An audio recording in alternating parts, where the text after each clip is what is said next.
Hi guys, it's Anthony Molinaro. Timothy Jagger from O'Brien Real Estate with the 7th edition of the Monthly Property News for 2022, where real estate information is on the house. The Australian Government released its first findings of its data release that we had from the census in August 2021. There were some key findings so far from that census from a real estate perspective.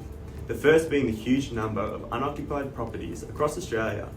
This no doubt impacts on prices paid by buyers and renters, as there is a shortage of properties due to owners choosing to keep properties vacant. The second finding that relates to real estate is the increasing trend of single parent families and how this places pressure on housing, but also the cost of living, having one income source.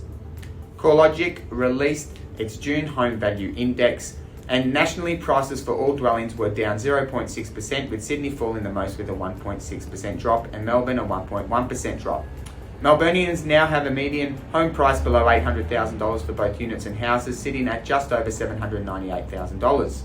Unit prices, again, as we saw last month, are holding their value more than houses, falling 0.6% compared to 1.3%. And the pullback on prices so far this year has been small, particularly when you consider that AXS has fallen 18%.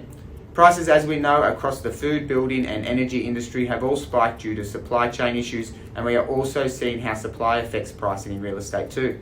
For example, Melbourne and Sydney still remain 8% and 7% above 2021 stock levels, whereas Adelaide and Brisbane, which have all dramatically increased in price over the last 12 months, are sitting at 16.9% and 14.9% down on stock levels respectively.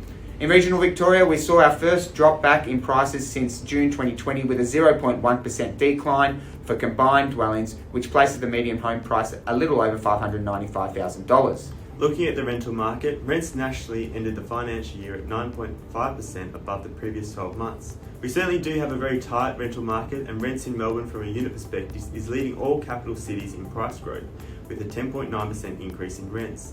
Homes in Melbourne are quite different though, with only a 5.2% increase.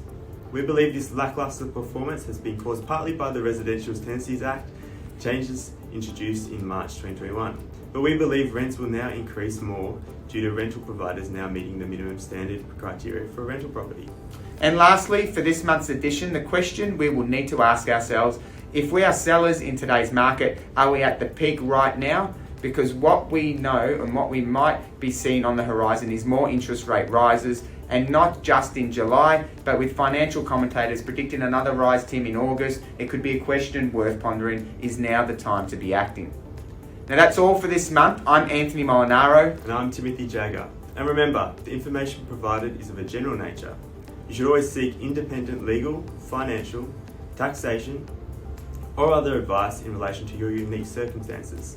Thank you so much for taking the time to watch this month's Market Wrap, and until next month, it's bye for now.